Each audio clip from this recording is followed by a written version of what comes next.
Guys, Charles Jourdain is not losing in his backyard to a Temu version of Wonder Boy. Look.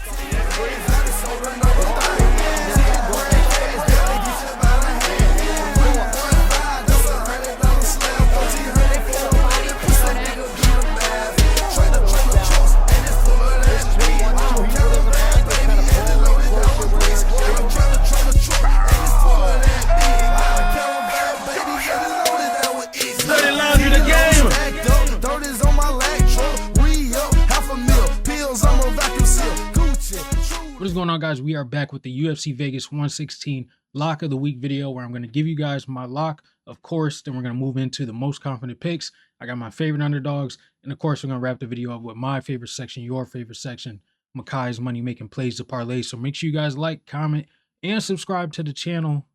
Let's get straight into the lock of the week. Obviously, you guys just saw the lock of the week from last week's card. Charles Jourdain coming through, cashing for us. Yet again, we are on a 2-week high right now, 2 weeks in a row where we cash on the lock of the week. I'm feeling very confident in myself. I like this week's lock. I got a lot of confidence in this guy.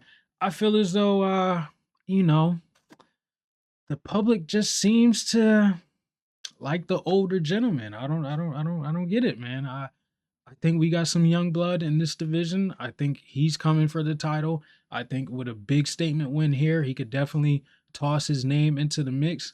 I don't want to waste any more time. I want to get straight into it. Here is Vegas 116's lock of the week.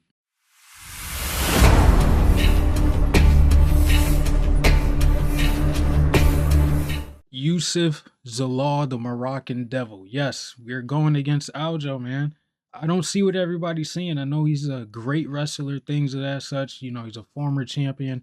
Moved up to featherweight, obviously. You know, he's a bigger gentleman. He was cutting from 170 down to 135. Seems like he's found his footing up at 145, but I think he's chomping off a little bit more than he could chew.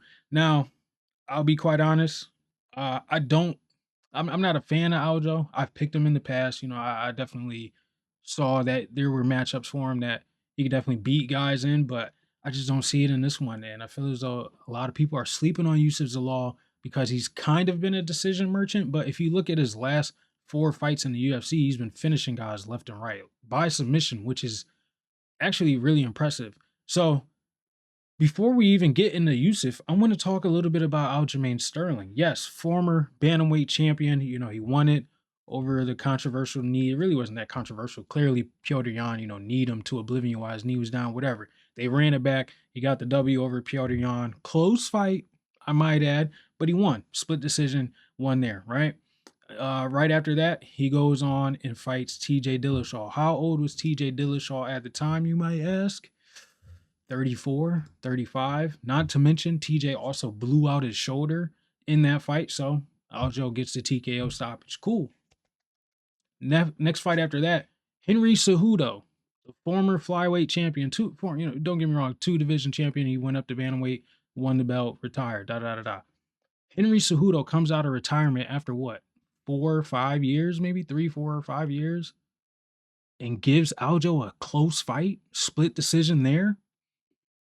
Okay, then right after that, he goes up against the young and upcoming guy, Sean O'Malley, who TKOs him in the second round. So after his TKO loss, he decides to move up to featherweight. Good decision for him. 135 was a bit of a hard cut for him, and that fight was a bit of a close turnaround. He fought in May, and then he fought Sean O'Malley in August. So definitely the UFC wasn't in his favor. They wanted Sean O'Malley to get the belt. He got the belt, got the TKO loss, yada, yada, yada.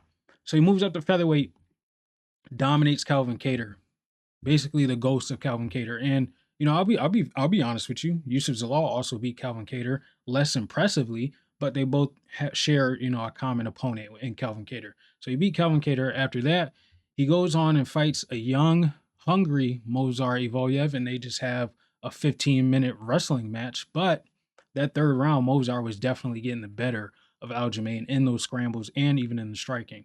So he comes off of that loss, comes back August of last year, and he fights the ghost of Brian Ortega, who had a lot of striking moments in that 4th and 5th round. And before this matchup, these guys were friends, so they went into their let's get to the actual focal point of that fight. But they share the same manager, so there was really no bad bad blood between them, and you could definitely see that in the fight. You know, Aljo accidentally poked Brian on in the eye. Herb didn't see it, so he allowed him to keep fighting. And Aljo was like, "I don't want to be a dick." Da, da, da, da. You could tell Aljamain doesn't have that next level to him where he just doesn't give a shit. Like, look at Poatan. He got kicked in the nuts by Jamal Hill. Immediately told Herb step to the side, cracked him. Right? Aljamain, he's more so going to allow guys to get back into the fight. Now, before the Brian Ortega fight, Brian Ortega died on the scale. That's why it was moved to a catchweight at what, 153 pounds, I want to say. So Brian Ortega died on the scale the day before. He fainted, literally fainted, went to the hospital, and they didn't cancel the fight. They made Brian Ortega fight after being in the hospital for like 3 or 4 hours. He comes back and he fights and still had a decent performance in those last 2 rounds. Obviously, he got, pounded out the first 3 rounds, but there were still close moments for Brian Ortega. He had a little bit of success in the jiu-jitsu. He had some striking success. He hurt Aljo in that 4th and 5th round. Herb Dean had to tell Aljamain to continue fighting, to engage. And now you're telling me he's going to beat Yusuf Zalal. I can't get behind it. Yusuf is way too elusive for Aljamain and a much more elite striker with a lot more to give to the game at this point. Aljamain, he's not old, but he's definitely older. He's coming up on 35, 36 years old, and I just can't trust him in this spot. Every time he fought a younger contender, he's lost in the past 5 years. I can't overlook that. He's beating older guys. He's beating guys coming out of retirement, damn near injured in the fight, or dying on the scales the day before. I can't support the Aljamain Sterling W's to beat a Yusuf Zalal who's lost his opportunity to be in the UFC, came back after getting finishes all throughout the regional scene, came back and got submission victories back after back after back. Then not to mention, Aljo also admittedly in recent interviews said that he's going to be losing minutes in his fight. He said, Zalal, he's definitely going to be skating on the outside. He's going to be finding his shots. I'm going to have to capitalize on moments where I can get him down. And it's going to be a climb in each and every single round. Go listen to his interview with MMA Junkie. Sounding a little similar to that. I might be gassing it a little bit, but he definitely said, I know I'm going to be behind, so I'm hoping that I can get him in the later rounds. Aljamain does not have the best gas tank. That was pretty evident in that Brian Ortega fight. We've seen it in the Piotr Jan fight, and we saw it in the Mozart Evolia fight, which is kind of interesting seeing that Aljo has been cutting so much weight, and I feel as though his gas tank was a little bit better at 135. So maybe, now he's up at 145. He's not used to carrying the extra 10 pounds, so maybe it's diminishing his gas tank. Things like this can happen when you're deciding to move weight classes. I feel as though Yusuf is going to be like a matador out there with the bull being Aljamain, looking to get takedowns, dipping his head, getting teed off on with the strikes. Yusuf is so elusive. He can use the smaller octagon. We've seen him do it time after time. He's been able to use the smaller space to his advantage and still find finishes in this octagon. I don't see why he doesn't get one this weekend.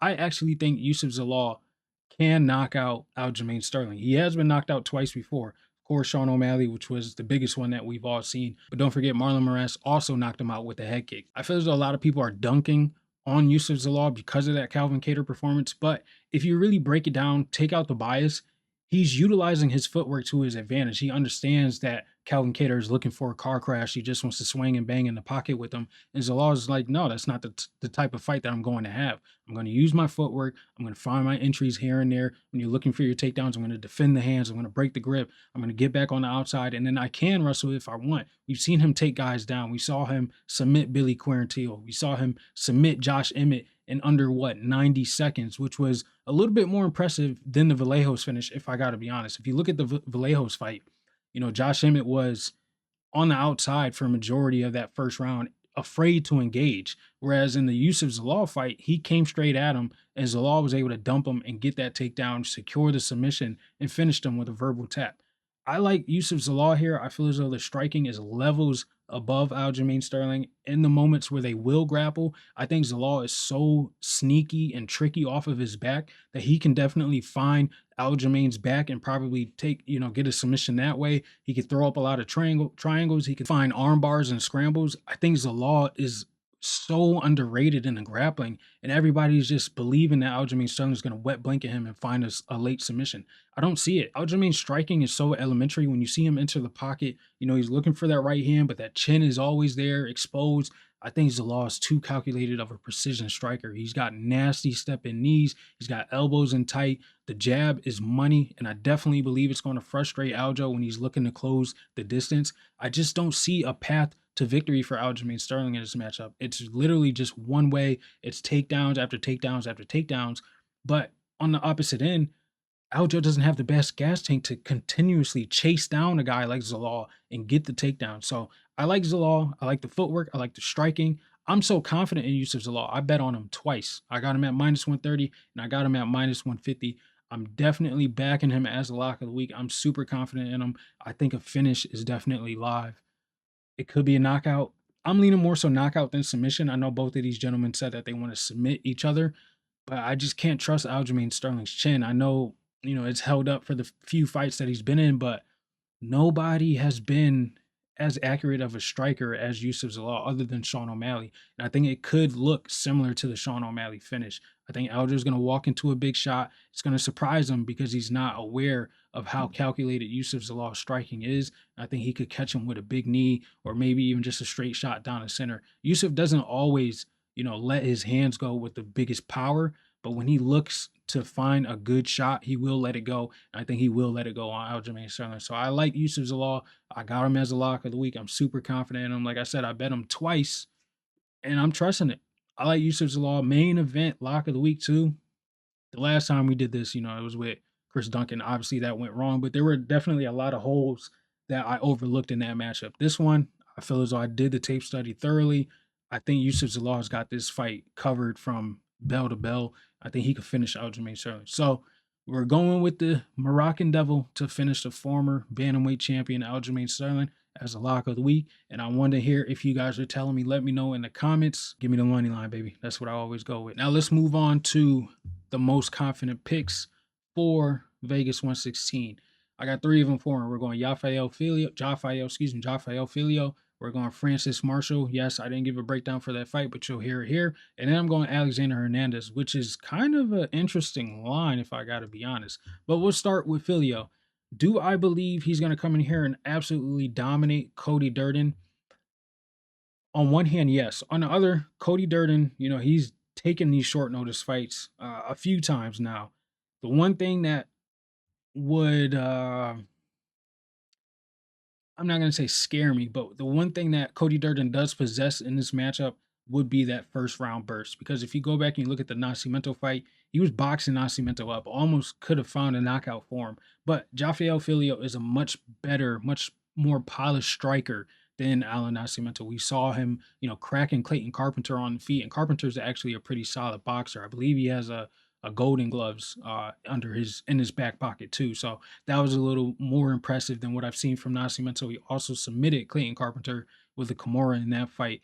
Cody Durden, he's going to be reckless. He definitely can scramble here, but Jafael Filio, I feel as though the grappling is just way too elite for a Cody Durden. I don't see Durden, surviving in the wrestling engagements. I feel as though that neck is going to be available. He constantly makes mistakes in fights, and people are able to capitalize off of it. I know we took Tumen Dummerball by submission last fight for Cody Durden, but Tumen Dummerball is definitely not the level of grappler that Jafael Filio is. So I like Filio. I think the submission is definitely, it's not a matter of does it happen, it's more so of when does it happen. And I'm leaning, maybe the end of the early second round, but I think Filio finishes this fight. I don't see this going to the final bell. If it does, it would be more of a feather in the hat for Cody Durden, who's trying to finish out his contract.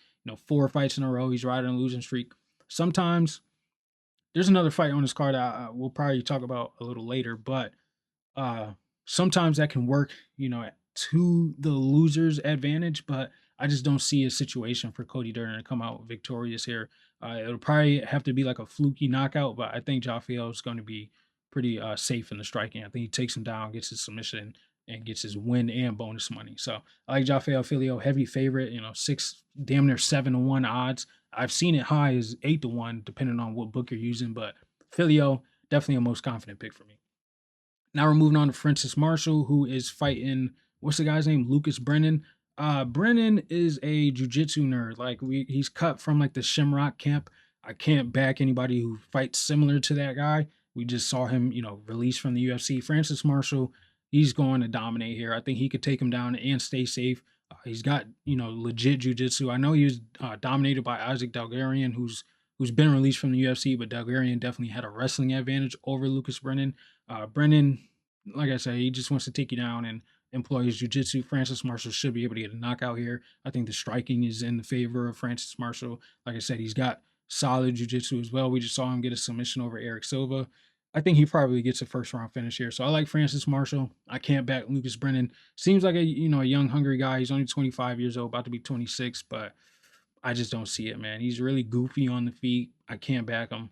I think Francis Marshall might close as like damn near 8-1 favor. I just really don't see anybody backing Lucas Brennan. It would have to be like a triangle from bottom or maybe like an arm bar, but I think Francis Marshall has got every aspect of this fight covered. Like I said, it should be a knockout here.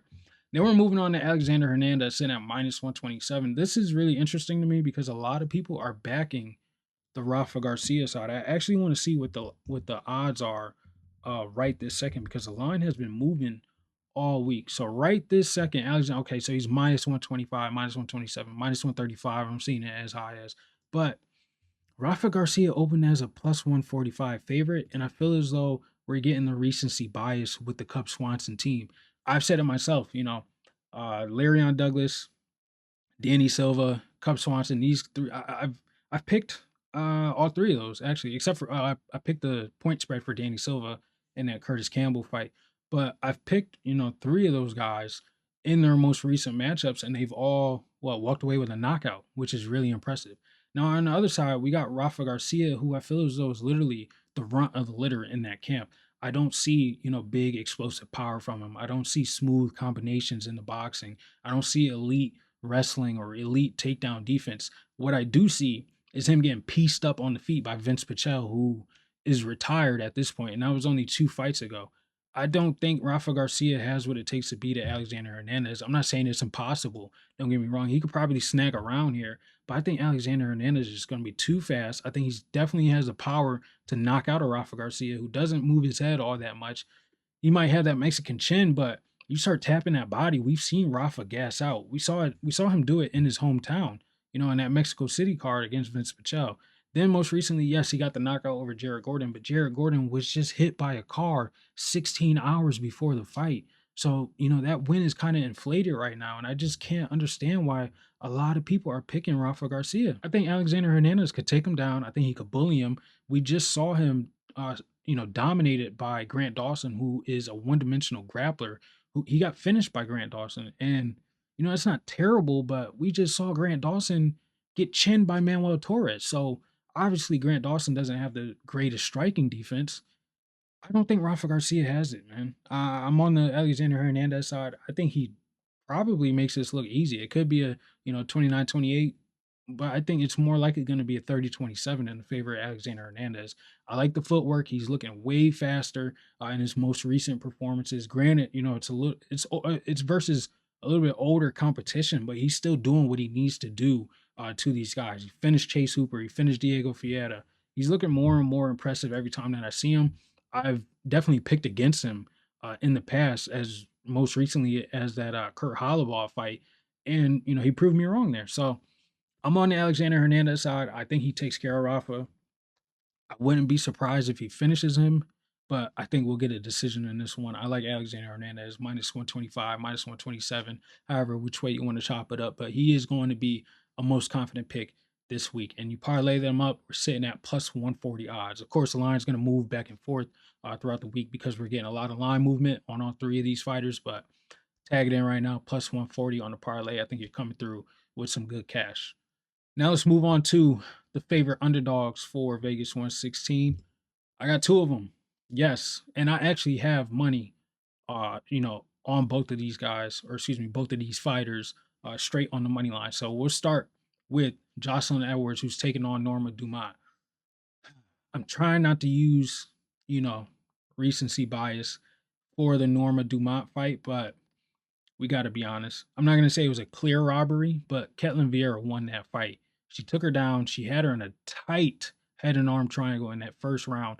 I say if there was probably 10 more seconds, Ketlin Vieira probably was going to finish that fight.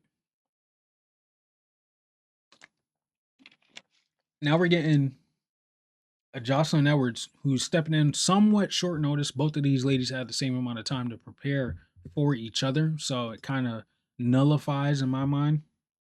Jocelyn Edwards is on a finish streak right now. Since her loss to Eileen Perez, she got a submission win over Tamiris Vidal. She got a knockout over Chelsea Chandler, that Kansas City card. She got a knockout over Priscilla Cachoeira, caught her with that right hook, and then she got a submission over Nora Cornell. Where the first round was a little testy, right? So, Nora was able to defend the takedown. She was able to use her Muay Thai, get some knees to the body. But second round, she came in, and it seemed as though Jocelyn woke up basically in that fight, slammed her, broke her collarbone, and got the submission.